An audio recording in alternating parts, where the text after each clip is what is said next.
For the invitation and the effort you have in organizing this meeting. Also opportunity to see some friends who I don't see so frequently. And I must excuse myself because I'm just arrived from Germany, where I was essentially a grandfather from my 5 grandchildren. So I'm essentially out of tune a bit, and I try to get a bit of tune during this weekend. So I don't know what am I. Whether if I'm a theoretician or experimentalist, I'm something in between. So those who are really theoreticians will find that perhaps there is something missing, and those experimentalists won't find enough details. But essentially, the topic of this conference somehow deals with a problem that I have been working for more than 2 decades. And I always could say my whole professional career, even when I did not know that I was working with quantum chaos in the beginning. So the title of my talk will be Dynamical Quantum Chaos in Many Body Systems, an experimental quest for the origin of irreversibility from the Loschmidt echo to out-of-time order correlators. And essentially, for me, it's an old story because since I was a student in Bariloche, let's see what this is working. When I was a student in Bariloche, I heard from my professor, that was thesis advisor, which was Arturo López Dávalos, who passed away last year, the end of that year, and we are doing a meeting in his memory in this December. He told me the story that essentially that's what I'm going to repeat and what motivates me in all my work. This is because he started his education under, here it is, Guido Beck. He was a physicist in Vienna, working with Hans Thüring, and Arturo López worked with him, with Guido Beck. Here is in Argentina with Enrique Gaviola, and Guido Beck has worked in Vienna, and then he connected Arturo López with Walter Thüring, Hans Thüring's son, and it happens that Walter Thüring was a student, postdoctoral student of Schrödinger, and Schrödinger did the thesis with Hasenhol, and Hasenhol did his work with Boltzmann.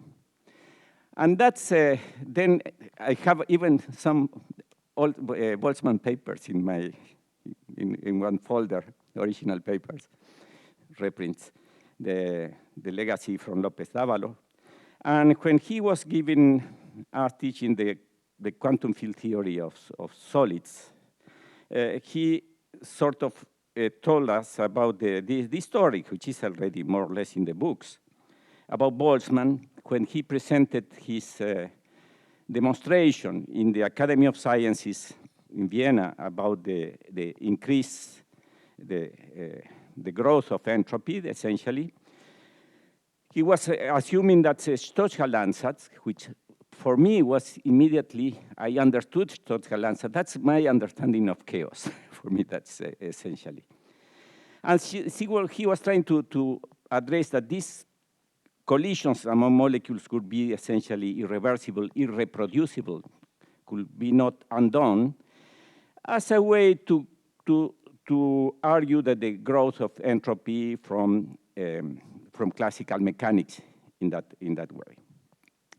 And essentially, I knew that the big problem that could involve this, essentially that could involve that, for example, if you have a box which is separated with a slit and 2 different gases, and then you take out the slit, and then the gas will mix out.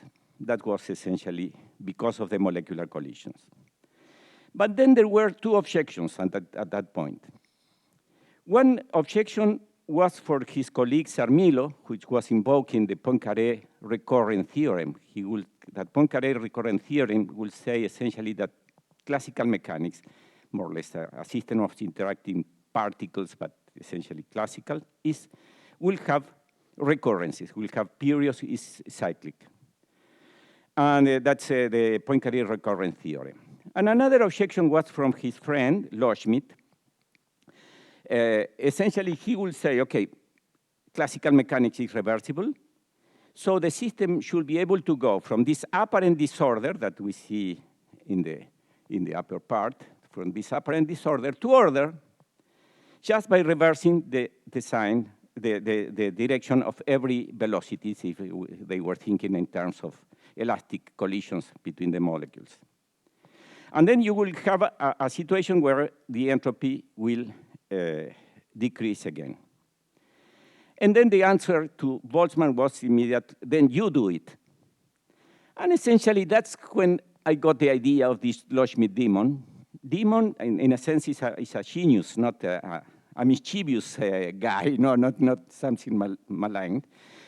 And essentially, one could take the definition from Maxwell, from discussing Maxwell demon, a being whose faculties are so sharpened that he can follow every molecule in its course.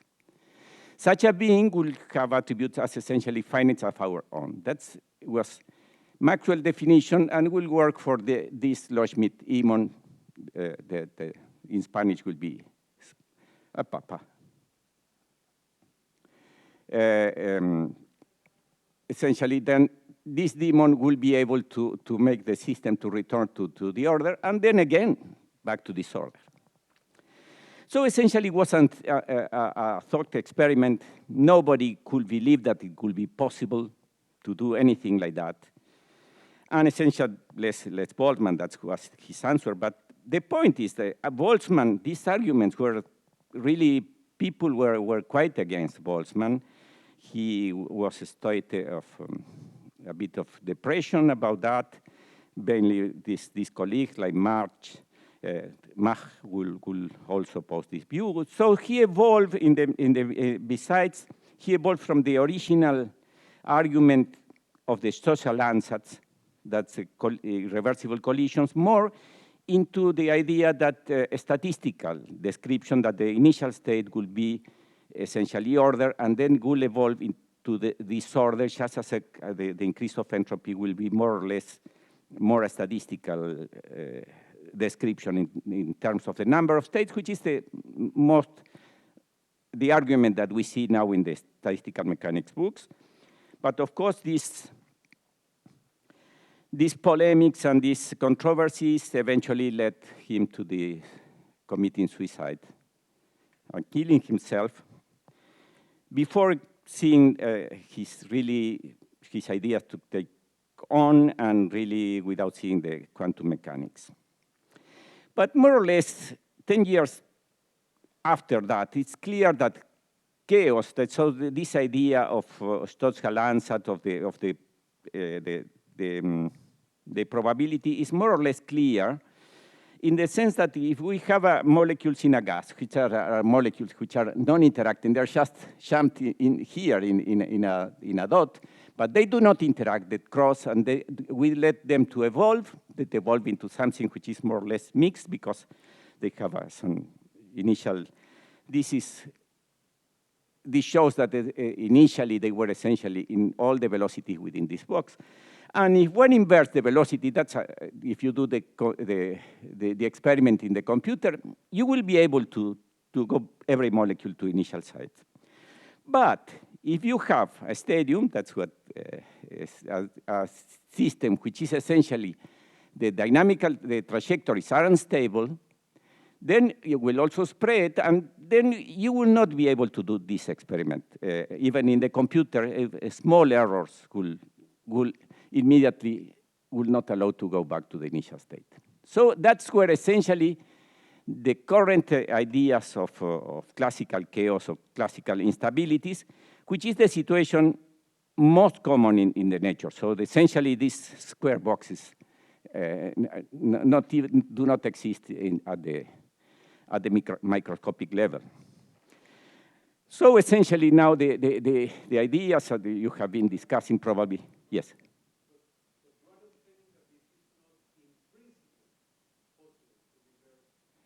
Well, you do it in the computer and then you cannot do it. That's my point. Infinite precision, no, that's infinite, that's not in my world. Infinite is not in my world yet. Even when I conceived, in some other cases, I take things which are essentially infinite. For me, 10 to the 23 is an infinite number. The number of molecules in a mole, this will be infinite. But not the precision in my computer, for certain. So for me, infinite things are things that I can do, that I have. That's my experimentalist point of view. And essentially, okay, you see now that in terms of the instability, that is the two trajectories that essentially differ a bit initially. With the time, they start differing and they grow exponentially. This is essentially the defined Lyapunov exponent and the field of quantum chaos. But then we started with a point where sometimes I differ from people who work in chaos, because for me, what is actually important is when this actually difference in the initial velocities or positions, which have to do with certain experimental uncertainty, will start to differ in these molecules. So one goes to the top and goes to the bottom, and that's the moment when you see distances which grows diffusively. So for me, in a way, even when quantum chaos is the foundation of everything, chaos is the foundation, for me, diffusion is more or less is the thing that I'm always looking for. For me, diffusion is, because it's a situation that you always, whatever uncertainty you have here, there is a point where you will enter the diffusive regime. And that essentially will take also some place in what I'm going to discuss later. What is a Loschmidt demon in an experiment? I will tell you a Loschmidt demon, in a case which actually is very important for you and for every one of us who goes to an NMR example. For me, the Loschmidt demon was my first knowledge of that something like that could be done was due to Erwin Hahn, who did the time reversal experiment, which could be more or less in terms of the Hans runner. In a material system, you have nuclear spins, and these spins tend to precess around the external magnetic field of your magnet. Now, in every spin, you can think that the spins are independent of each other. They will rotate to the same velocity, which is the random velocity, the random frequency, Larmor frequency, I'm sorry. But everyone will have a slightly different environment, and so will feel a slightly different external magnetic field. So those spins that will tend to precess will precess at different velocities. And that was the point that addressed by essentially, by Hahn. He imagined essentially you have those spins, they start all together. Essentially what you do, you have initially your spins oriented with the external magnetic field. You give it a pulse with a radio frequency pulse. You put them in the plane, and they start to rotate in the plane. That's what they are doing. And every one of them is in a slightly different field. After a long time, they are essentially scattered around the whole field. Of course, again, there could be a recurrence time, because when those frequencies, they have a minimum common multiple of those frequencies will give a recurrence time. But essentially here, they're scattered, like these molecules that I have in the box, which are essentially, they look scattered. Then what Hahn did is essentially, I have to to point. He had a person with a pistol that ordered them to go backward, and essentially, if you order them to go backward, the faster runners will be the last one, and then they will evolve until reach the end at the same time. And this is a really a key thing, that your life is in that, because that's how it is done, an NMR experiment. The image that you see in an NMR experiment is essentially an image that says how is a time that is related to this time reversal. And what is the point? Essentially, because in the real world, again, the runners or the spins do not act independently, they molest each other. Essentially, they don't reach at the same simultaneously because they push each other, and it's not exactly the same going forward and backward. And that's why they end up not together, but essentially a bit scattered, and the intensity, how well do they, is what they call it T2. Today I'm going to define many things in NMR, but we are going to define it in more or less qualitative view. So there is a time at which they do not arrive, and it depends on the environment of those spins. And this is what allows you to see the contrast in an NMR image. I have one downwards, I should have shown it here. That's my way to explain, that's essentially, that's Hans' way to explain his experiment. So essentially, this experiment is a single body. You see, in principle, everyone is running independently, and only because they interact is that they do not arrive together. But one essential point at this time was that Han realized that essentially what he was doing is, you can think that the dynamics is governed by a Hamiltonian, you're changing the Hamiltonian by minus the Hamiltonian.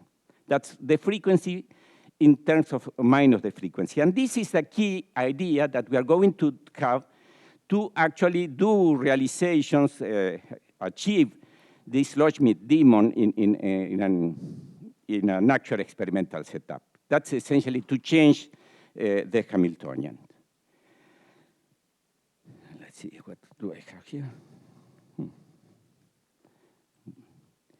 So essentially, as I said, the Han echo in practice decays in a time scale T2, and more or less the time scale has to do with the interactions between the spins among them. That's why that is the situation in which this changing of the Hamiltonian into the minus Hamiltonian is not an ideal situation. Now, let's come back to an experiment with balls. Actually, I like it very much, this drawing. It's a representation, I think it's attributed to Niels Bohr, to represent a compound nuclei. And here assume that essentially one nucleotide is a proton or neutron is coming into this system. And he imagined that this could be sort of chaotic. That's it's already from Bohr. But let's go to this simulation again, a gas of hard disks in 2 dimensions. Here in this experiment, they have a box. They have 100 disks. That's an old experiment, 100 disks, with equal velocities but random directions, and then they let it to evolve. And they measure the entropy as the number of states. I don't know precisely how do they define the entropy here. And he measured the entropy. And it will decay, essentially will indicate that the information is sort of being decayed. And at a certain point, they do the time reversal. They change more, again, the velocities, they invert the velocities, and they see here, that's your experiment that with certain precision, precisely. This is with a precision 10 to the minus 5, and then you obtain this. And 10 to the minus 5, then you do the reversal at a later time, and the 10 to the minus 5 is not enough. If you do with a precision 10 to the minus 2, already here, you don't obtain the situation. Again, if you do the precision with 10 to the -9, then you go to a later time, but then essentially it's always there, and the instability is there. So essentially, if you need better and better precision to obtain the full time reversal. The entropy, that's, I don't remember how do they measure. Well, that's minus the entropy. That will be essentially, and that. Right. Well, then that's, what's it, plot of H. More or less, you can think, okay, you give in terms of the entropy, will be something which is staying more or less, it will grow, that will be just the opposite.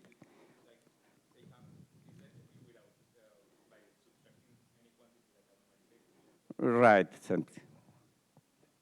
So it's just, it's not that, it's a more or less a traditional picture that to show that. But also, you get the idea, essentially. That essentially, here they are, the velocities are essentially distributed and random. And here, essentially, there are initial velocities, and then you lost the correlation. You are missing the information, more or less. You can say that H is the information about with the initial in terms of the initial correlations. Well, what about quantum in the quantum world? In the quantum world, like the situation is a bit more complex. Boltzmann did not know anything about the quantum world. I mean, the hand echo that I mentioned could be also conceived in a classical situation, because I describe a spin precessing in terms of the external magnetic field. I describe a disk in a gas. Now, what will happen in the quantum world? Well, the quantum world, the original thing, it's just an anecdote that I find interesting.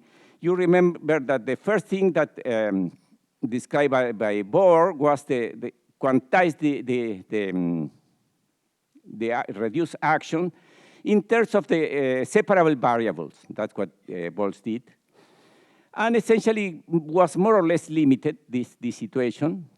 And this is solved by Congress when Henry Poincaré was presenting his idea that sort of invariant in dynamical systems, and it seems that he's explaining to Marie Curie. And Einstein is sort of looking, for me, that's a discovery that he was looking what Poincaré was explaining, because immediately after, Einstein sort of extended the idea of the quantization to situations where the variables will not be separable. And he considered a case of particles, for example, in this potential. And essentially, he considered these topological curves here, which essentially that could be a tori of constant energy. And he was able to use these trajectories independent to quantize the quantum movement, even in a case where you don't have variables separated. But the point, actually, it's something that I will advise to look this article by Doug Stone, who rescued this story that I like it. But Einstein realized that anyway, even when he did that step forward to increase the Bohr quantization, he noticed that the motion, this exclude this motion that he was able to quantize, exclude the quantum condition that we have formulated. On the other hand, classical statistical mechanics leads essentially only with type B, which could not be quantized that way. He could not obtain this invariant, and this is essentially the field of quantum of classical chaos. So essentially, classical chaos was not possible to quantize within this Bohr theory. That's essentially was left then for the future, and that's. But that was the last work of Einstein on quantum mechanics, and then he never come back to this. That's really, I advise this. This article was in the year of anniversary of the physics year, 2005, I think, by Doc Stone in Physics Today. Well, let's, more or less 10 years later, we know a bit more about what happens with quantum mechanics in classically chaotic systems. We know that energy levels more or less tend to be separated, that we have this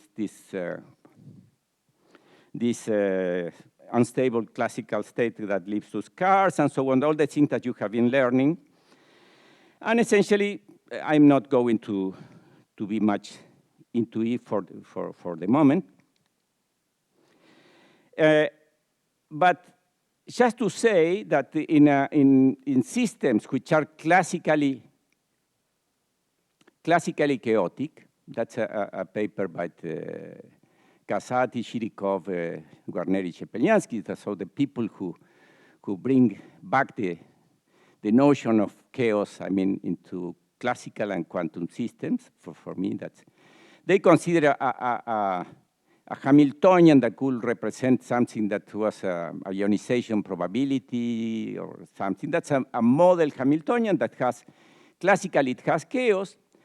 In a classical dynamics, they will observe some quantity, or again, you see, I didn't look much at what's the quantity that they were looking here. That's a probability. They will observe something that grows. That's a classical behavior, and they invert the Hamiltonian, that's our invert the dynamics here, and in the classical system, the inversion only goes a bit behind, but it keeps being unstable. It keeps growing. So you're not able to recover because, again, from the position of the dynamics, they could not be able to go back to the situation. They will need an exponentially great precision. While if you're in a quantum version of this system, the same observable, which now I don't remember what it is, will be able to trace back, to go back to the initial system. So essentially, this shows that quantum mechanics seems to have this sort of stability. You are able to go back in time, at least in these simple models. So the point, if you try to do this Poincaré experiment, which is to reverse the velocities, in quantum mechanics, you can do it. In classical mechanics, you can't. That's essentially more or less the situation. When I sort of entered in the field through some experiment that I'm going to mention. The experiments, before I'm going to say a bit about my education, my scientific history before that, I was educated in electronic transport in disordered metals and superconductors with López Dávalos and De la Cruz, an experimentalist in Bariloche. And then I work in Anderson localization, quantum transport, essentially with Weiss and Paseschi, perhaps someone could mention them. Then I started to work in spin diffusion dynamics and many-body dynamics with my wife, and it was essentially my lifelong collaborator, Rebecca Lefstein, and Rafael Calvo. Some of you may know him. And then I started to work more on the coherence, time dependence, quantum transport. I'm going to address a bit of that now. That's where my first student, D'Amato, and that's my advisors at MIT. That's already, I was a visiting scientist for 3 years at MIT with these people. And essentially started to work on, with Boris Altshuler, started to work on quantum chaos, parametric correlations. Didn't quite got the ideas of what quantum chaos was. I was not able to, for me, quantum chaos was this sort of time reversal things and not a thing about studying spectral statistics. So essentially, I didn't catch too much of this idea at the time. No, from an idea that I take from this early story. is electron transport irreversible? For me, the place where I applied this Boltzmann idea was the transport in electrons. You remember a solid-state physics book, what do they describe as for transport? They essentially describe that's a Fermi sphere, that's a momentum space, and you occupy all the electrons up to Fermi energy because they are fermions, they are a low temperature as compared with the Fermi energy. The temperature is very small. That's temperature is a very small uncertainty at the sphere. And essentially, you applied an external electric field that essentially every electron here starts to be accelerated towards the right. So essentially, you may think that the Fermi sphere moves here into the complex plane to the right. And the basic idea that one has there is that these electrons, as they start to be being accelerated by the external electric field, they scatter with the impurities. And when they scatter with impurity, for example, an electron which is here above the former Fermi sphere, because it has been accelerated, scatters back, that's a backward scattering, and goes to this state. But notice that it does not go to the former Fermi sphere, but goes to the left there. It is then when it suffers collision with the phonons, with the vibrations, and essentially loses this extra energy and goes back to try to compensate and go to the initial Fermi sphere. So in the idea of transport, we have the collisions with the impurities, and that's creating the rate at which you are relaxing, but the actual relaxation are processes which are very small, which are interaction with vibration or whatever thing, and that's what allows the system to relax. That's the essential idea of the Boltzmann approach to the electron transport. In the 50s, they were developed another approach, which was the Cube approach. In the Cube approach, again, you have number of levels that would correspond to your disorder system. You have your disorder system. Those are the levels. You put the disorder and the Hamiltonian in the same running. You assume that you occupy these levels up to the Fermi energy, which is not seen here, somehow there. And then you assume that the electric field produces transitions from the occupied level to unoccupied ones. And then you calculate the velocity, the currents that you create from the transition from an occupied level to an unoccupied one. Again, the essential point is now the collisions with the impurity are already in these levels. But again, you have to do now a thermodynamic calculation, which is typically not clear. You need to have an infinite system. And then you need to put an uncertainty to the levels, which should typically take proportional to the temperature in a way. You need to put an uncertainty to the level to allow these transitions. And then you have to take the limit of the number of levels going to infinity first, and then you do this eta going to zero. This eta is essentially the regularization you see in all these denominators that you use in quantum mechanics in perturbation theory. This eta is this thing that you, at the last stage of your calculation, you make it to go to zero. And then the conductivity that you observe is the limit of the conductivity that you calculate for a finite system and this unphysical thing of this eta, in the limit n goes to infinity and eta going to zero. When a goes to infinity, for me, what means 10 to the 23 levels. So it's not a real infinity. And now we have another picture, which is essentially comes from Keldysh, and that's what I did with my first doctoral student, which is the Landauer-Büttiker picture, which is extended and generalized. And the Landauer-Büttiker picture, you consider a finite system, a finite sample, but then in this sample, which could be a chunk of metal or whatever, you put a lid a connection with the reservoir in the left, and a connection to the reservoir in the right. And then you open the system. Then your system is finite here, but your leads, your reservoirs are infinite. So the thermodynamic limits is taken at the reservoirs. That's that you see that there are different approach, but essentially they all go to the same. You need, again, a thermodynamic limit. In that case, conductance is proportional to the transmission probability through the system. The transmission probability is calculated through Green's functions. That's essentially quantum mechanical transmission probability through the system. And then to obtain the same regimes that you observe here, you need to put essentially many reservoirs which are very small connected to the sample. That's what we did with my first student, D'Amato, and I generalized that in terms of the quantum field formalism. And you can solve this.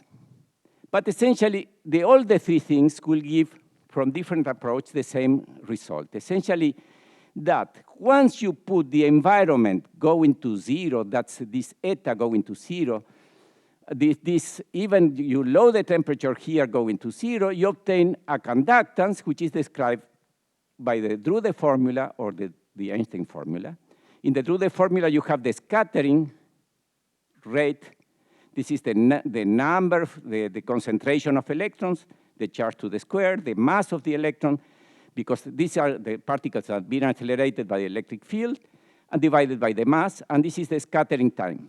Then you see that there is a scattering time that depends on the impurities, depends on this, depends on the disorder that I have here, but not on the environment, not on this. And this is what is being observed. Or you can also write, instead of through the formula that you do it essentially mainly for semiconductors, it's equivalent to the Einstein formula, in which you put, instead of writing the scattering time, you write the diffusion constant and the density of states at the Fermi energy. They could be rewritten one into the other, depending on what system you have is what you use in a course. The essential point,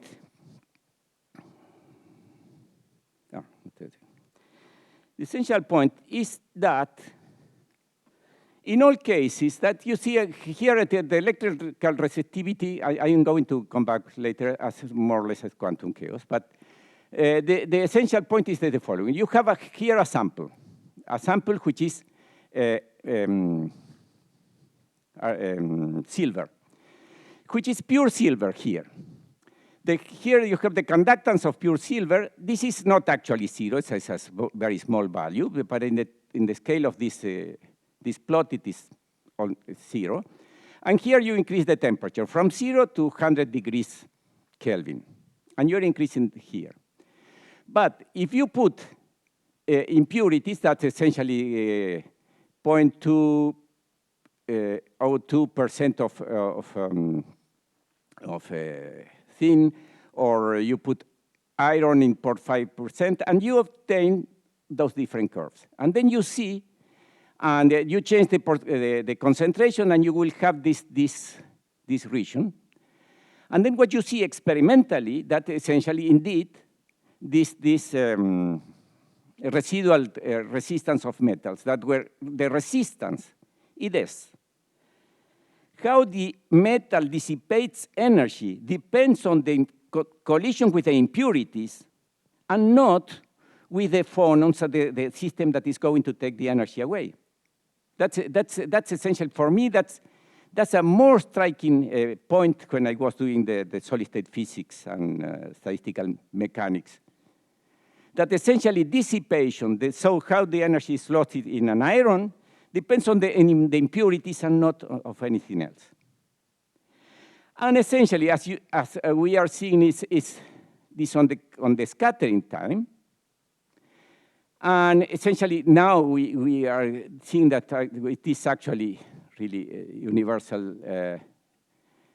stability towards the coherence, that essentially what we are saying again, if you have a system which is diffusive, that's a paper that we have now in the archive, very recent, with colleagues, and some of them are very chaotic, like Borgonovi and Luca Celardo. So that's from this That's essentially the point at the dissipation depends, and then it sort of irreversibility depends on the elastic scattering, on things that is in principle reversible. So then me mention the two papers that have been more or less forgotten by the community, but for me, essentially also are related to the things that I've been mentioned. One is nonetheless by Robert Loughlin. It was an old paper in 1987, and he was arguing essentially what I was trying to convey until now, that electrical resistivity could be seen in a way to quantum chaos. And this is a calculation in what quantum chaos, and he considers, okay, a sort of Sinai billiard, even a crystalline one, essentially spheres that will help to do the collision centers for the electrons that are moving. And this is a calculation that I will ask you to repeat, because for me, again, that's pretty simple. The scattering time is related to the size of these the spheres, related to the volume that you assign to each sphere in this crystal. This is essentially the scattering time. And essentially, he does a reasoning that I don't want to go into detail, but you can do it if you follow this formula. But essentially, you get that the Lyapunov exponent that will correspond to instability of these trajectories is more or less essentially given by the inverse scattering time. So essentially, that what I was saying before, diffusion and chaos are essentially the same thing. There is a factor here which is not much important because this is bigger than 1. And this is essentially what he was trying to argue. It's a long paper. The details are not easy because he goes into quantum fields and it's not quite trivial to relate the Sinai billiard to transport. But essentially, that's his main point here. And again, there is another paper which was reviewed quite recently, and that give the origin to the out-of-time order correlations, was by Larkin and Ovchinnikov. This paper that was rescued by Kitaev was a very old paper, again, quasi-classical method in the theory of superconductivity. Again, he tried to address not only dirty metals, but also superconductors. And in that paper, he realizes that essentially if you have, typically as I mentioned before, the correlation functions between, let's say, a momentum in direction z at time 0 and momentum at time t is something that decays as a function of time with the scattering time. Here it is the transport time, because you weight this, in the transport time, you weight the scattering process, whether it is efficient or not to reduce the current. But essentially a geometrical factor between the transport time and the collision time. He observed that essentially the square of these operators will also decay, and he wanted to calculate this for its use in superconductivity. And then they realized that essentially the way to calculate this element is essentially to evaluate first here there's the commutator between P0 at time t and the momentum at time 0, which essentially this measures the stability of the momentum at time t when you change a bit. That's a classical point. I mean, you do the Poisson bracket here. The classical Poisson bracket is the stability of the momentum at time t when you change a bit the initial conditions. And this, you know, that grows exponentially, because it's in a system with impurities, I argue, is unstable. That's more or less what because of the collision with the impurities. And then you expect this to grow. But then this, you are going to do an average in the system, things could have a change of sign, then you do the square of this commutator, and you transform the square of the commutator in the quantum system with the classical this instability, and you put the H bar. And from that, they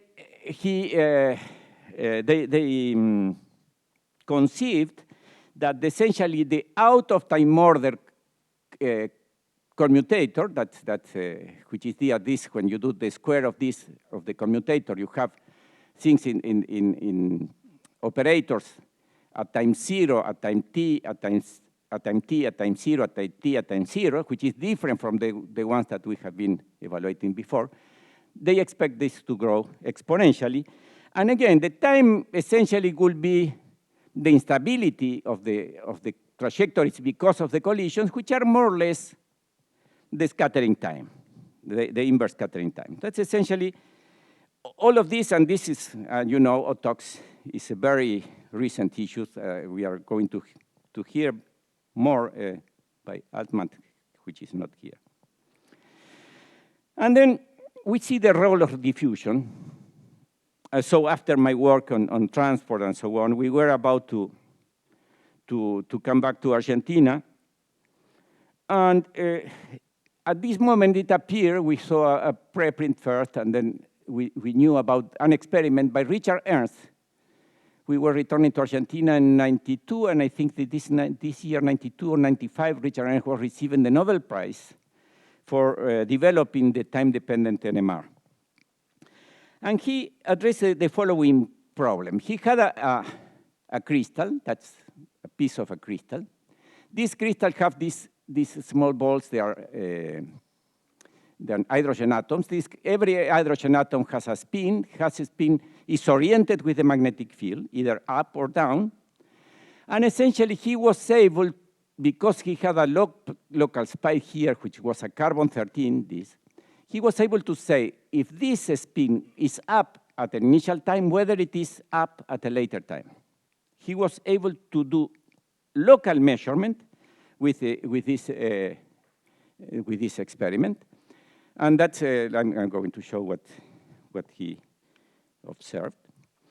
Then to think the experiment that I'm going to do it as a cartoon, essentially in NMR again, more or less, the interactions between the spins is very small as compared with temperature. So essentially, at room temperature, where the experiments are done, half of the spin are up and half are down.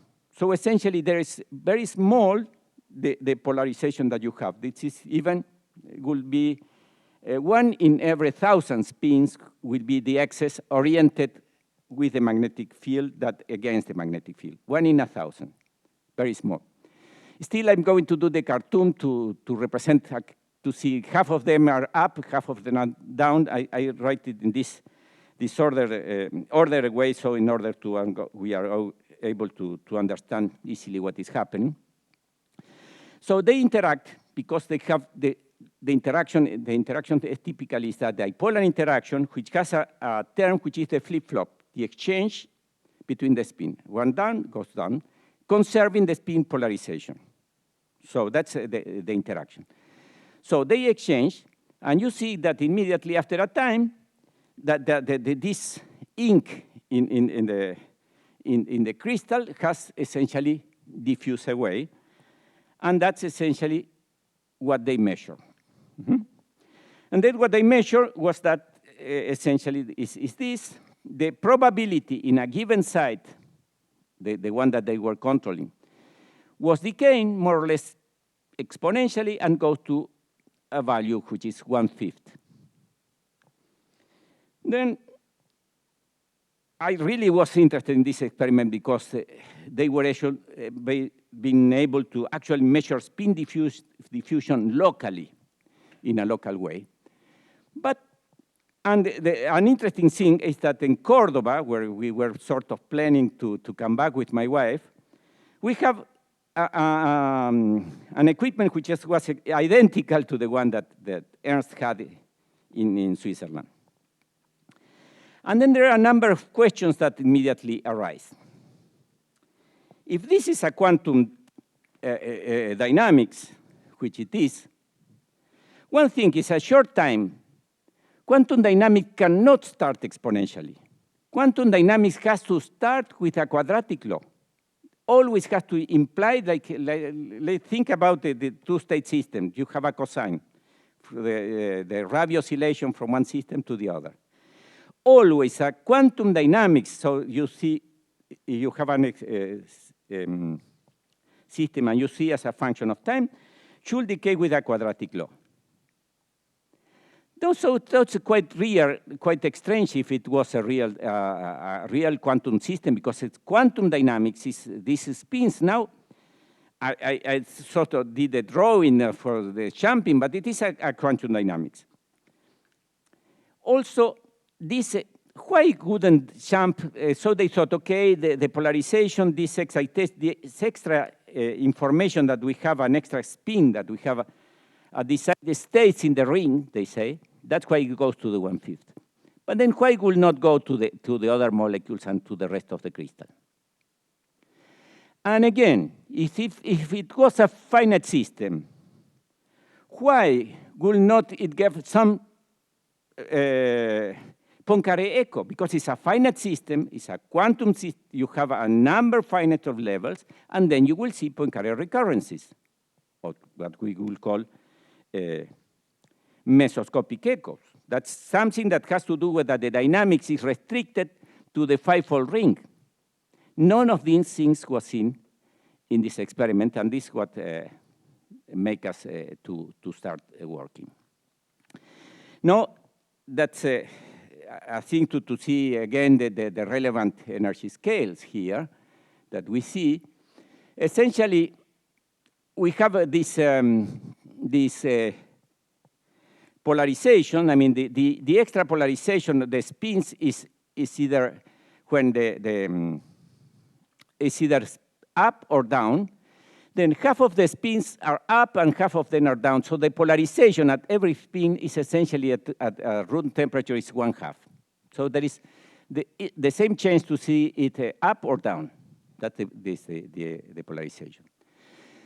Essentially, the temperatures I mentioned before is 4 orders of magnitudes bigger than the energy associated with the Zeeman energy that we have here. And essentially, we have another frequency in the system, which is the Zeeman that will, the interaction of the spins with the radio frequency that gives another energy scale, which is still 4 orders, still smaller.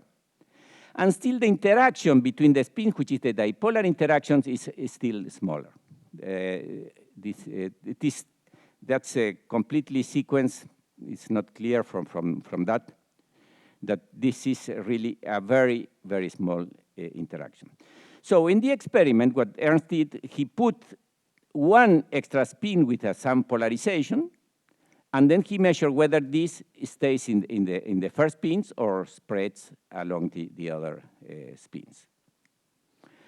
And essentially, my way then to understand this, the point is that we are going to see that this XX polarization will spread among the different spins. So Ernst said, okay, this extra polarization spreads among the 5 spins. That's why he ends with a extra polarization, which is 1/5. Here I have 6, but it is why it is 1/5. So the way to understand this, then just a bit of theory, it's essentially doing spin dynamics at high temperature. That's, again, the temperature is much higher than the interaction D or J, the interaction between the spins. So the spins could have in the dipolar, because of this dipolar dynamic, will have the flip-flop process. So essentially, this puts a spin down at the side I+1 and puts it up in the neighbor side. And you have the opposite process. That essentially, the what is called, I call it XY interaction, because it's able to transfer the polarization from one side to the other. And the point is that essentially you can think instead of the spin up or spin down, I always think in terms of particles. I think that having the spin up is having an excitation. I destroy the particle and create a particle as I showed in the cartoon before. So instead of dealing with spin, I always think in terms of particles, because that helps me to do connection with the electron transport. And the formal way to do that is through the formal Wigner transformation. That essentially, there is a phase that relates the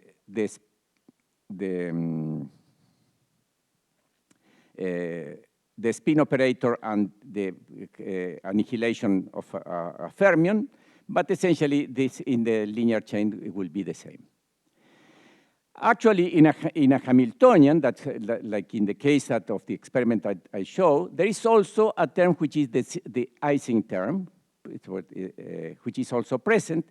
And in that case, the Ising term, which is the term, the energy of one spin up in presence of another spin up, is a sort of many-bodied term, you see, because, as I say, a spin up is, to put this energy, I need to have the two particles up, or if I have the two down, then also I have the same energy.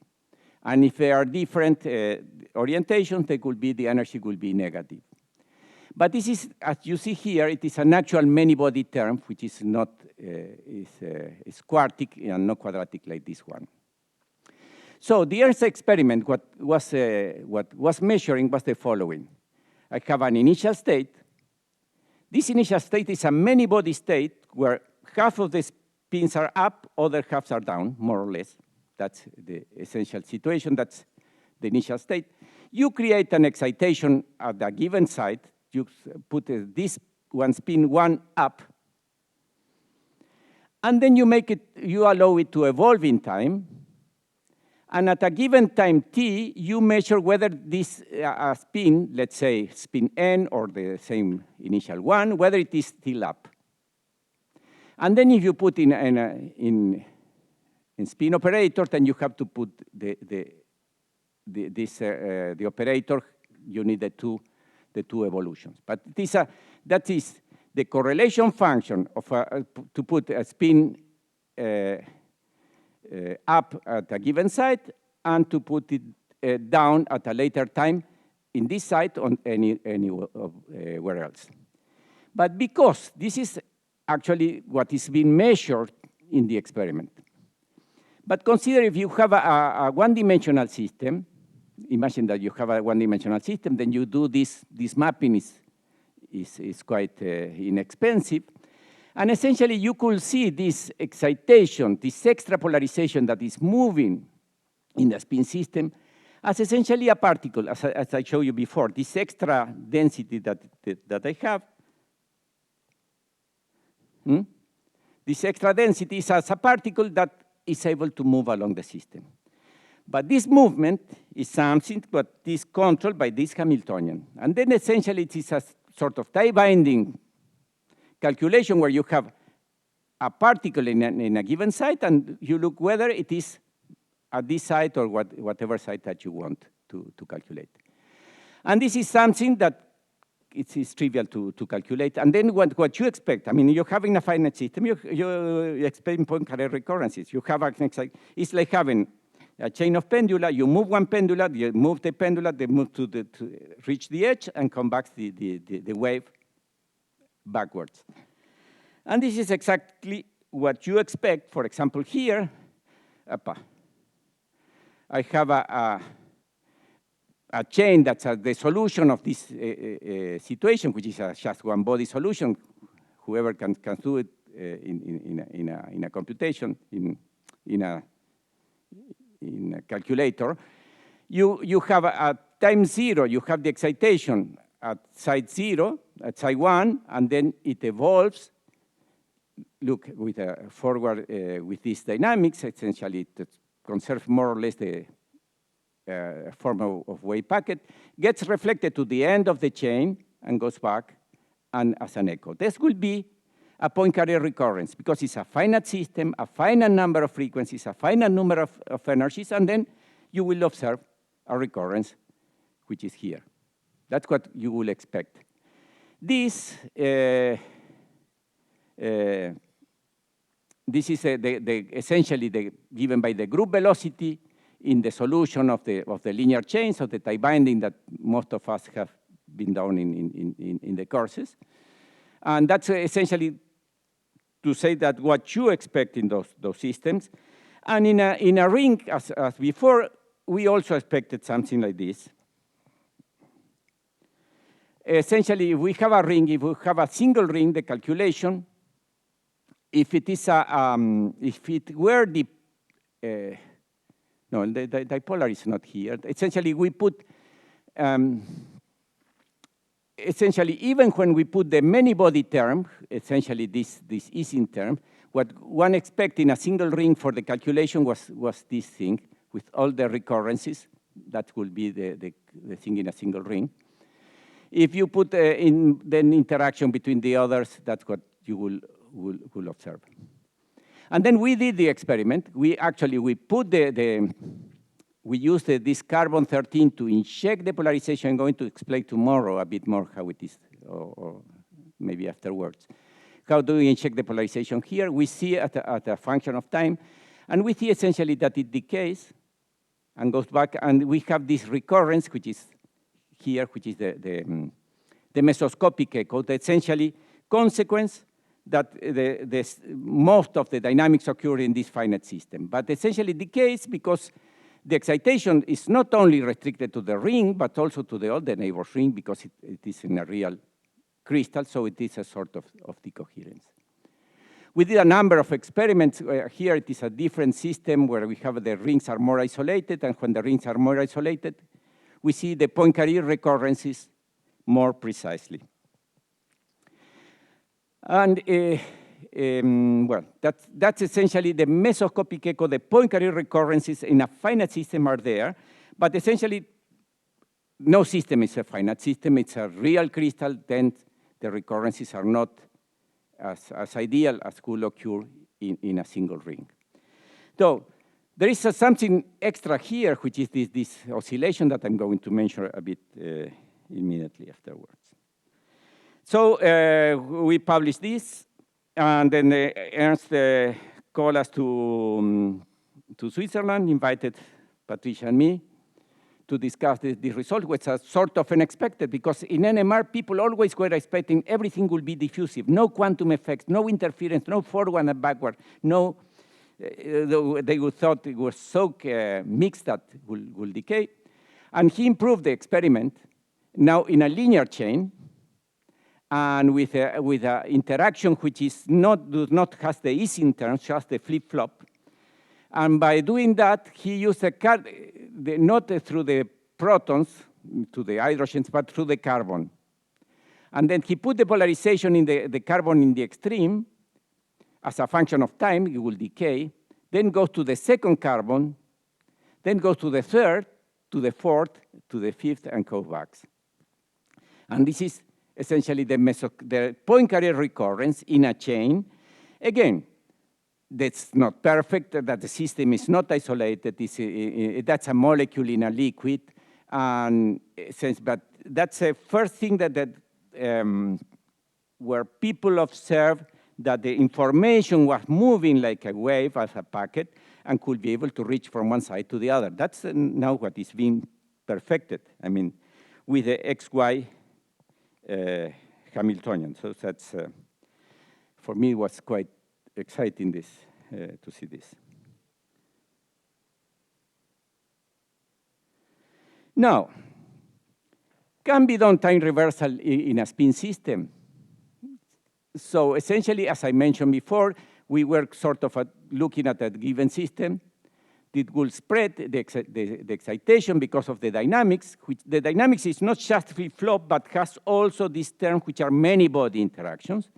That's, they are very important, these terms, to sort of have the system less ballistic and more diffusive. So collisions, that's the Ising terms, which is this energy, is what allows the collision between two excitations. And that's what creates the real many-body nature of the excitation. And the idea is that that you have a Loschmidt demon, you will be able to go back to the initial state. And that essentially, what could be measured again, we have the initial state, which is this many-body state, thermal state, with half of things are up, half of down. You imagine that you put up a single spin, you let it to evolve in time, and then you make it to evolve backward in times. And how do you do this backward in times? The backward in time you do changing the sign of the Hamiltonian, and maybe a bit imperfectly, because, okay, nothing is perfect in life. And then you do the backward in times, forward in time dynamics, backward in time dynamics, and then you measure whether this spin 0 is still up. So you do put the down operator. And then you have to put the conjugate here for the evolution of the operators. This is what is being called the Loschmidt echo in a spin system.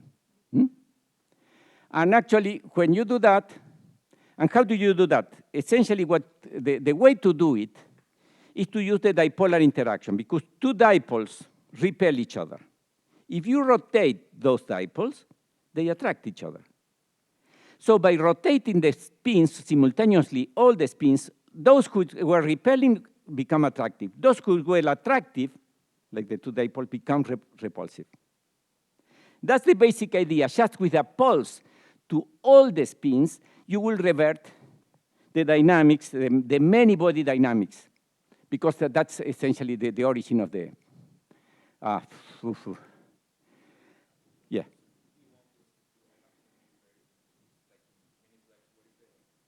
Right. T1 is the forward in time, and then T2 the backward in time. That's I have to...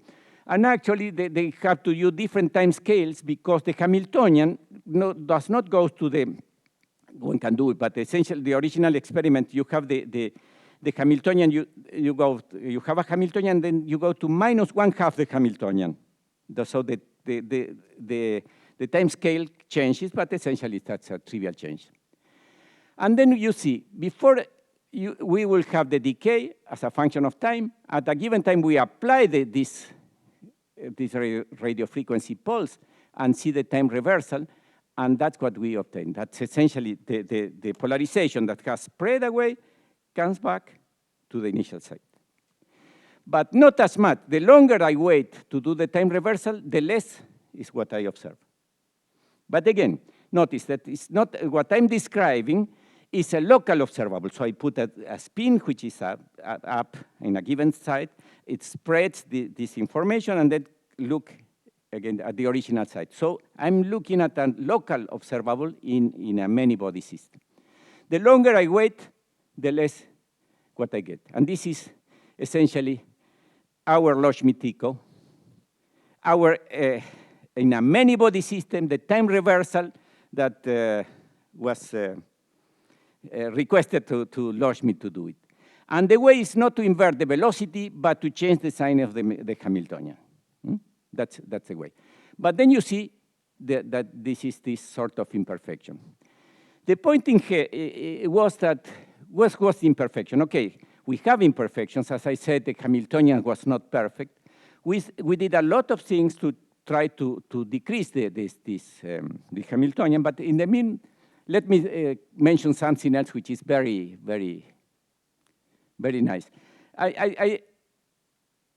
We observe here that in our original experiment we have these oscillations. What are these oscillations here? Well, these oscillations are the origin is the following. We have at center MOMI, we have the polarization and the carbon-13. And then we transfer the polarization from the carbon-13 to the proton system where it is going to evolve. So how do we do this? We have the carbon-13, which is polarized. We transfer the polarization. That's a quantum process. That's a swap process. We have the interaction, and do this swapping between up and down. And then when we do the swapping, we stop. And that's when we leave the system to evolve into the proton size, into a proton system. Meanwhile, what we do, we keep irradiating the carbon, we keep irradiating, so the carbon will not notice, they do not interact, carbon and this rich period of time, carbons and protons do not interact. During this period, when you transfer the polarization to the proton system, and the proton system either stays there, goes to the neighbor, or so on. At a given time, you transfer the polarization, whatever is left in the proton, that's how you measure the correlation, local correlation function. You transfer what is left out in the proton system to the carbon. If there is nothing, you transfer nothing. If there is a carbon, you transfer this. But at the point, you have two pathways, a number of pathways through the improbability. The polarization could have been transferred originally to the proton that we expected, but there is always a probability amplitude that the polarization stays in the carbon.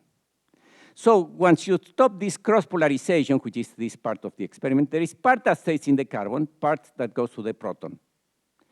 When you do again, you do the swap gate, you turn on the interaction between the proton system and the carbon, this local system, you transfer it back, and then you have two alternatives, those physical pathways and these physical pathways, and they can interfere. And essentially, they interfere because here it is evolving with a Zeeman frequency, that's omega-1, that's irradiation, the frequency that corresponds to the Zeeman energy in the radiation field, not in the magnetic field. And this is what we have been observing in the experiment.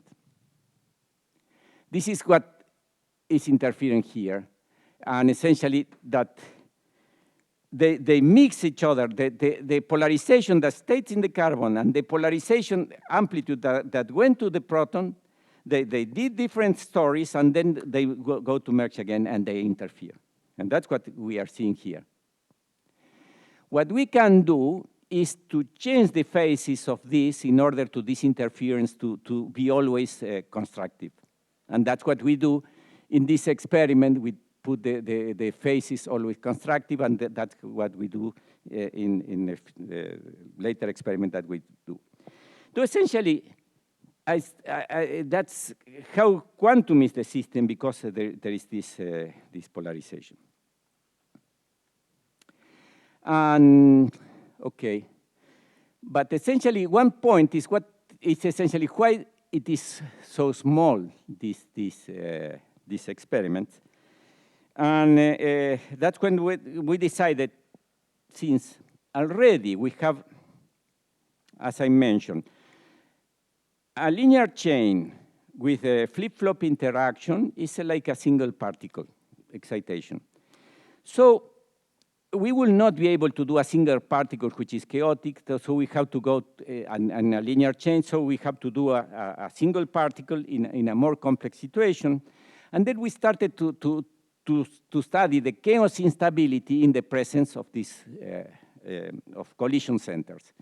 And that's when we sort of did the Loschmidt echo, we transformed the many-body Loschmidt echo, which is a local observable in a many-body system, into the return probability under time reversal of a local wave packet. That's this thing that experimentally in the many-body case translates into one-dimensional system, into this, which is the definition that most of you have seen of the Loschmidt echo, which is actually a single-body observable. And then but anyway, it was enough to try to represent how this sort of chaos or will act on the dynamics, and then we decided to study this sort of situation like this, for example, and that's a wave packet that collides, goes to the left, collides with this, ends up in this direction. And then we applied a time reversal. Later on, I'm going to show that we're in order to study analytically this, we represented the wave packet through the classical trajectories that are contained in this initial condition. And then we do the time reversal with a modified Hamiltonian. In that case, if we didn't want it, a Hamiltonian that were an environment, really that would have any imaginary parts and would be dissipative. We wanted to see really stability just from the quantum point of view, without having a noise or something external. So our Hamiltonian, our change in the Hamiltonian was here, for example, a change in the effective mass, a few percent in the effective mass in one direction. That's what we did. And then if we change the effective mass a bit, we didn't go back to the initial site, but to this function. So the Loschmidt echo that we defined here, with the probability that we have an excitation, we make it to forward and backward, and ask whether it is returned to the initial state, is the overlap between this and this, the square of the overlap between these two wave functions.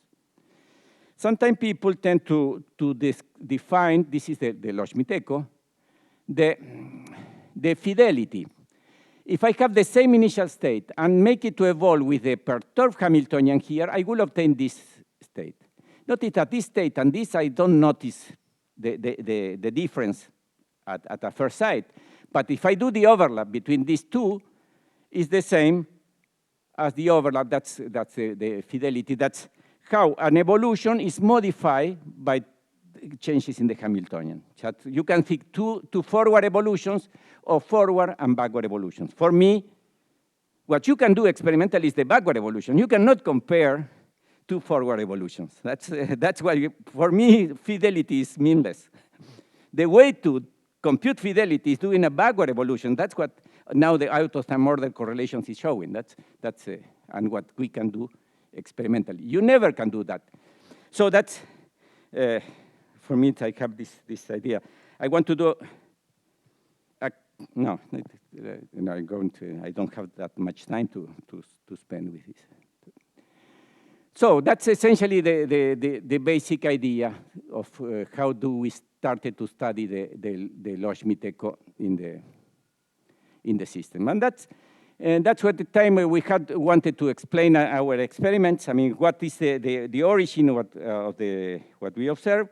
And we started a collaboration with Rodolfo Chalabert, many of you know, and then we started to using those methods that has been described here about the classical system. Yes, to using the classical analogy, the classical trajectories to express whatever is the Loschmidt echo. You have an initial wave packet, so essentially we have to sum up over all trajectory that goes to initial point to the final point to define the wave function, and then when one can do the approximation to take only the classical trajectories that goes from forward to backward. But then notice that the Loschmidt echo involves calculating this and then doing the backward evolution. So I have a propagator here, a propagator there, and then I have to take the square of that. Then I have four propagators, and that's what makes the system very complicated. To go to the end, that's let's go to the story, how it finishes, is that essentially the Lyapunov instability of the classical trajectory show up if the perturbation is enough, is big enough as to have to exceed some critical value for the perturbation. So when you have a perturbation, we can, I'm going to show it here.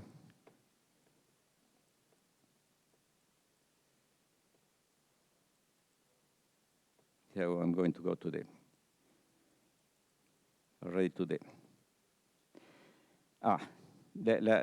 like here is enough. So I see the time scale of the decay of the Loschmidt echo as a function of the perturbation strength. Let's, for example, for this case that I showed before, which is a a wave packet in a Lorentz gas. So essentially, this system with collision with spheres. If the perturbation is very small, the decay of the Loschmidt echo is controlled by the perturbation strength, and this is the Fermi-Golden rule decay. I'm going to explain a bit before. But once the perturbation is a bit big enough, then you enter in the regime where it is controlled by the Lyapunov exponent. This is essentially, this line corresponds to the Lyapunov exponent of this system. And again, this is the Lyapunov, this is the echo as a function of time. This could correspond to the exponential decay of the classical Lyapunov exponent. And we have different systems with sizes. So essentially, we have different sizes with a system of spheres. You see the system is small, it decays with the Lyapunov exponent, more or less here, and saturates.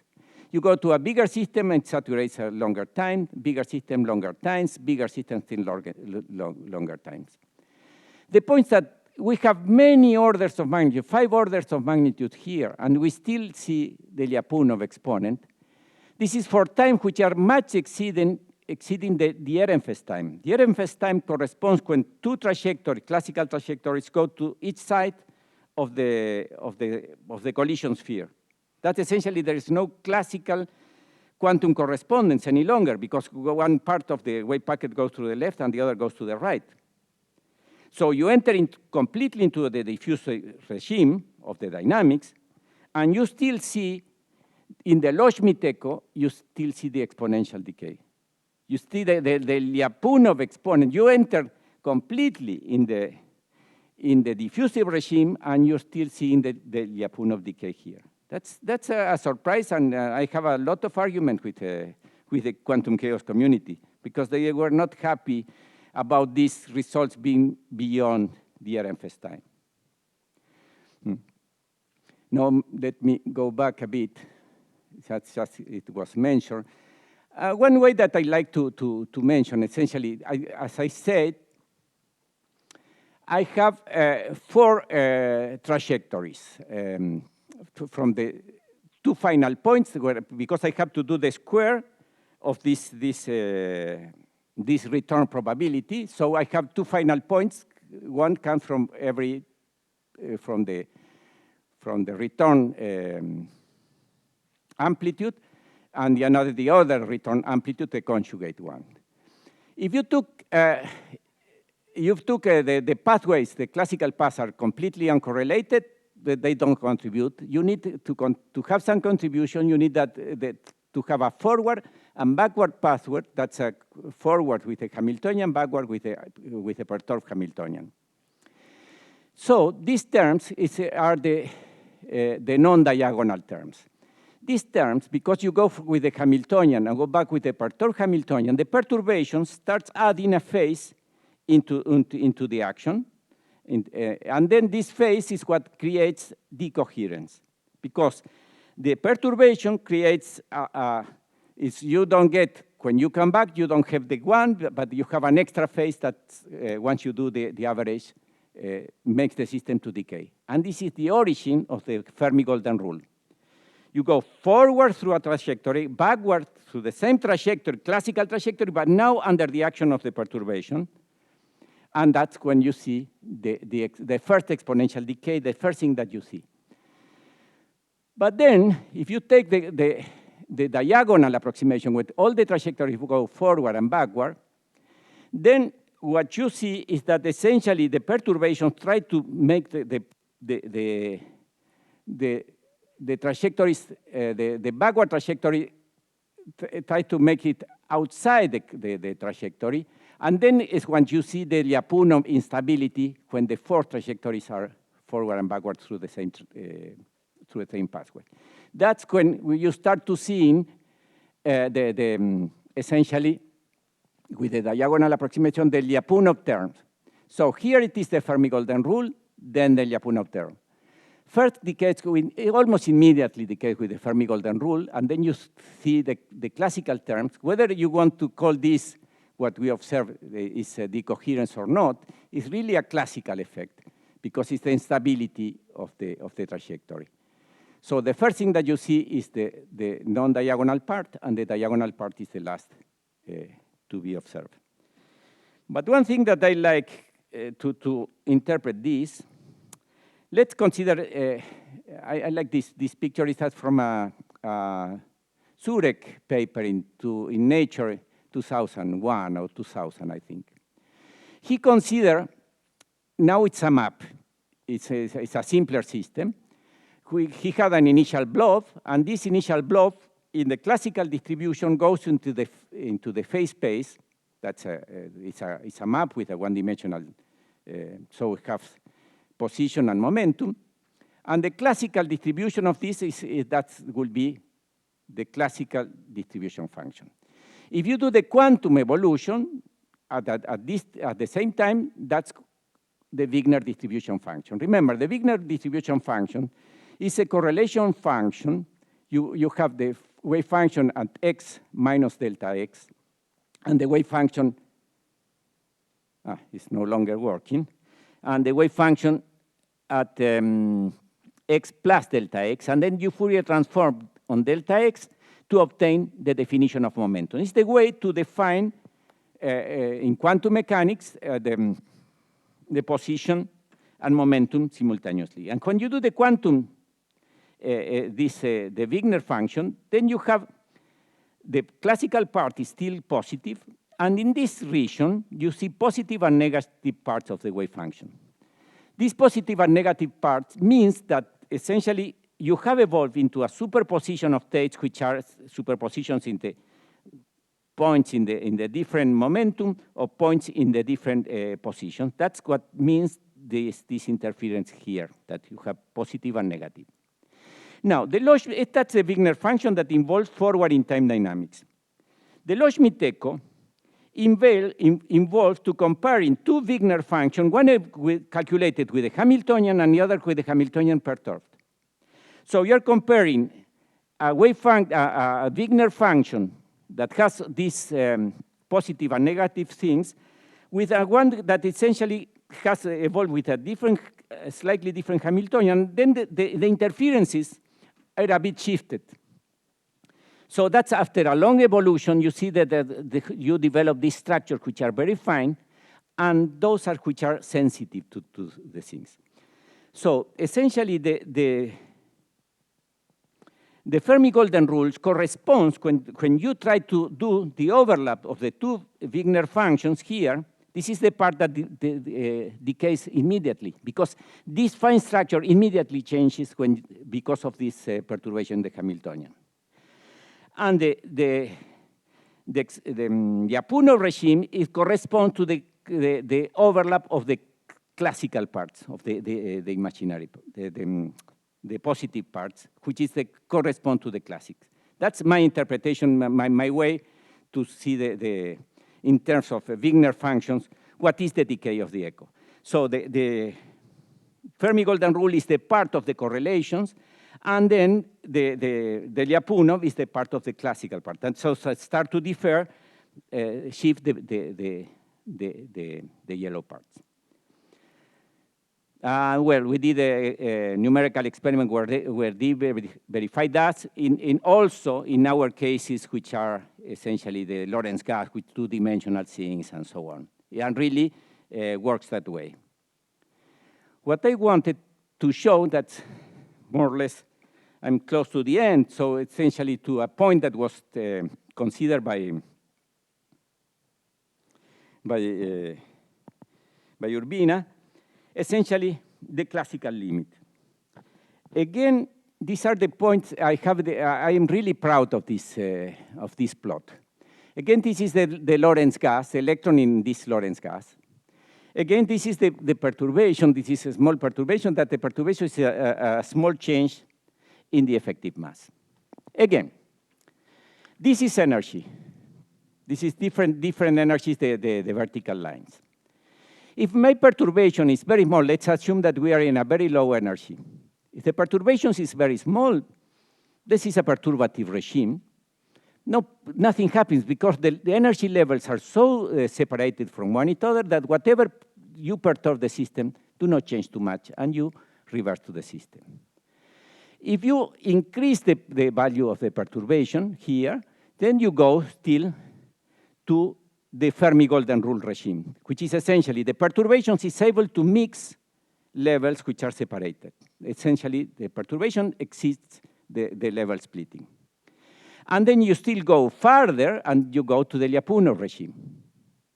That's when it is stable and you see the classical character of the system.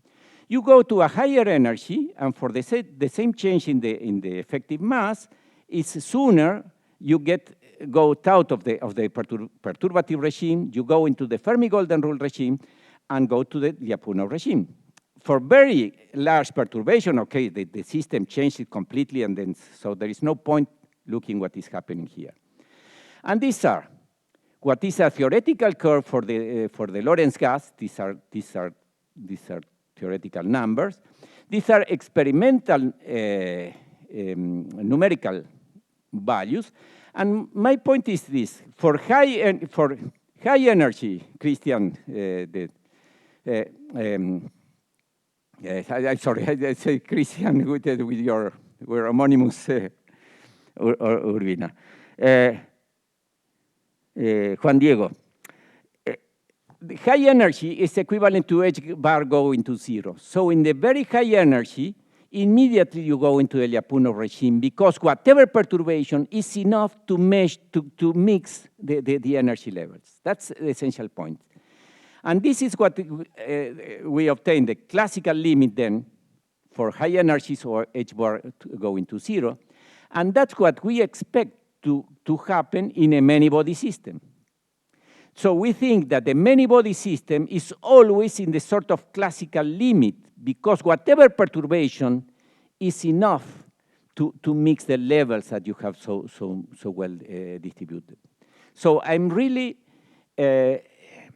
happy with this curve, and that's a great hint that I'm going to talk in my next talk, which will be tomorrow, more on many-body experiments and what we observe for this thermodynamic limit.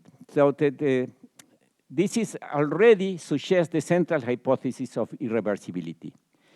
In many body systems working at high energy, high temperatures, and I'm not working close to the ground state, whatever perturbations I have is enough to make the system irreversible, to go into the classical regime where here it is controlled by the Lyapunov exponent, and the many-body system will be something else.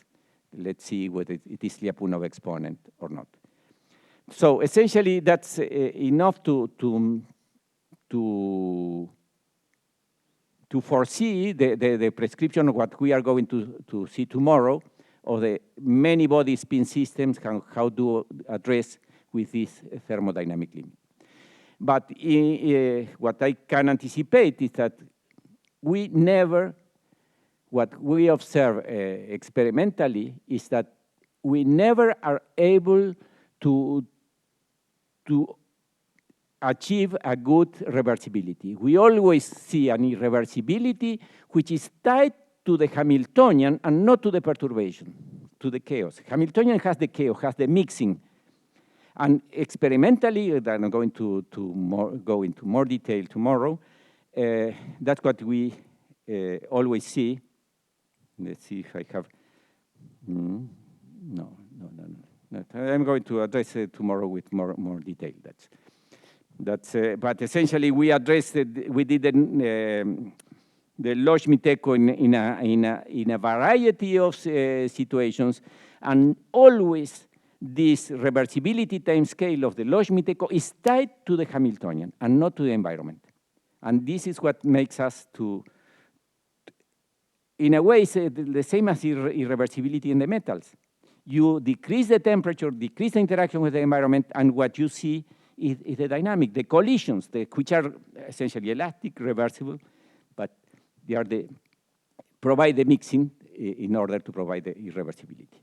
Well, that's, with this, I think it's enough for this first talk.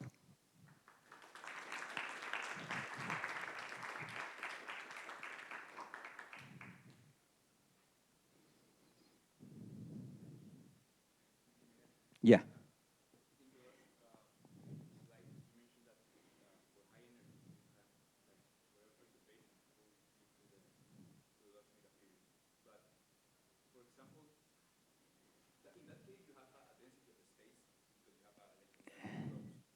Right.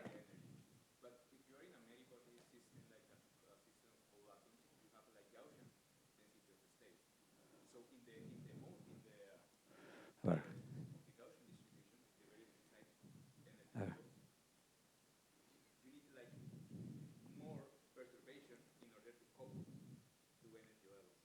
I don't know. No, I don't think.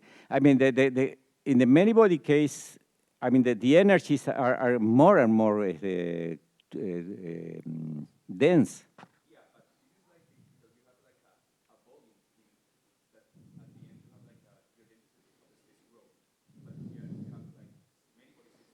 All right. Well, I don't. Well, typically, yes, the density of state is a Gaussian, yes, in the sense that like, if I solve the many spin state and then I solve the Hamiltonian, which I don't do, but essentially will end up with a sort of Gaussian. But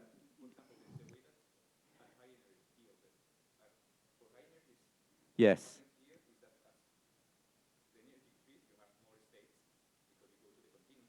Right.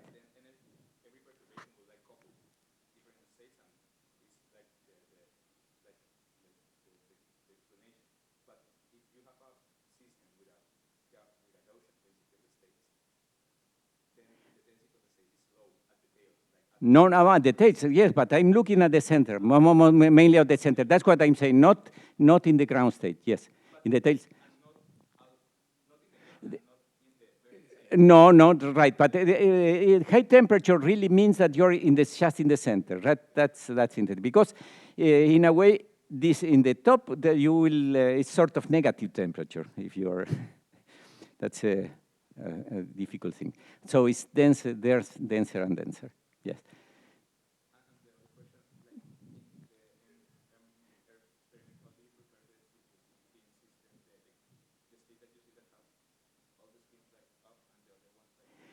No, that's I use that with all that and down on just an example. In general, it's random, and what we know is that one is up. That's the one that is close to the carbon 13. That's in this family of experiments.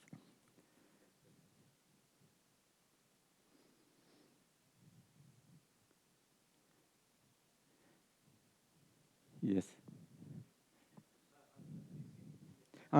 I'm sorry. I was asked to give the microphone, so I'm going to repeat the question then. Yes. Yes.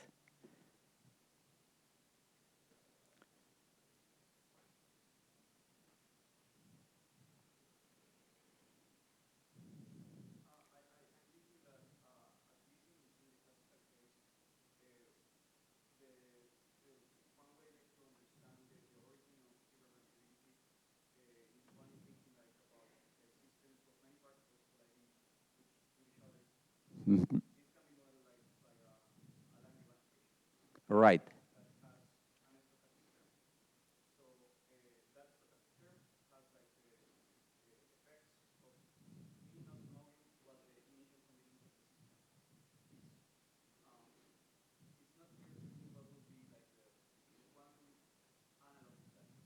Well, the equivalent to this environment which is fluctuating is this, for example, in the reservoirs that I mentioned before for transport at the electrodes. I mean, connection with the environment. In that case, you have irreversibility, and it is related to what is the connection with the environment. That could be the typical time scale that you imagine. The point is whether you take this irreversibility, the connection with the environment, go into zero, as you would do with in the residual conductance of metals. You lower the temperature, so you frozen all the phonons, and you still whatever the few phonons that are there are very effective to giving you this residual resistance, and then you don't see there as a direct influence. Will be the same. So that will be the Langevin forces, electrodes, whatever is outside of our Hamiltonian will be playing that role. But from the beginning, we didn't want to put something, a Langevin force, something which is clearly external, and that's why we put just a change in the Hamiltonian in order to see the stability more clearly. But now I'm convinced that it is the same. I could do unitary perturbation or open system or fluctuations, and will obtain the same result. That's now it's clear.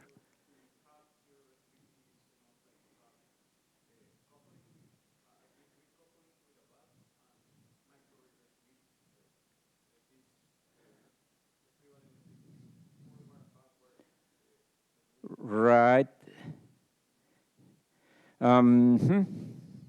So in the many body, in the few body cases, I mean, you always have this micro-reversibility. But in the many body case, that's I think it's a mathematical limit that we have not handled yet theoretically.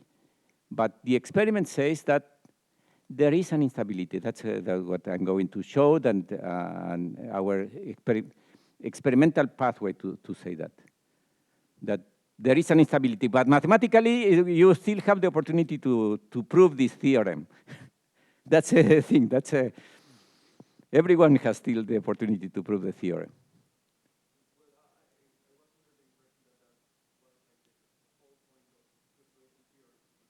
Yes.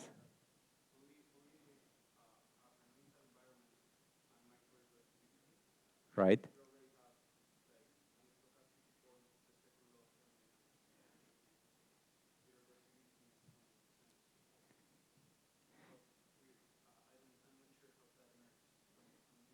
So the detail how that emerge, it should emerge that will be the same. But I mean, the physicists divide in two opportunities.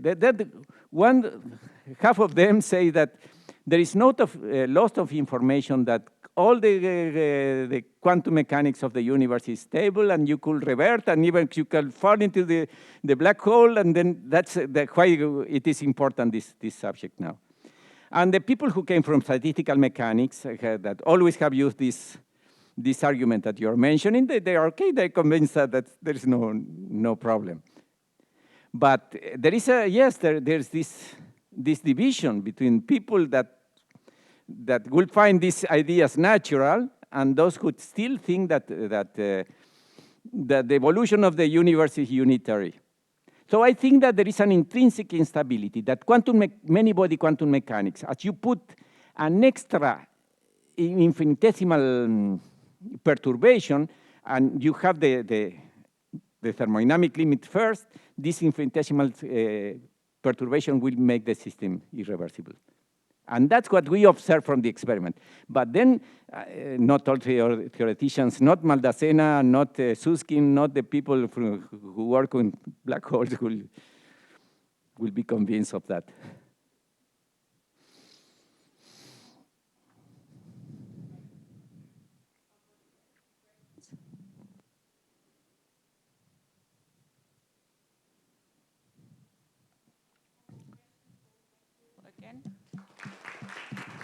Thank you.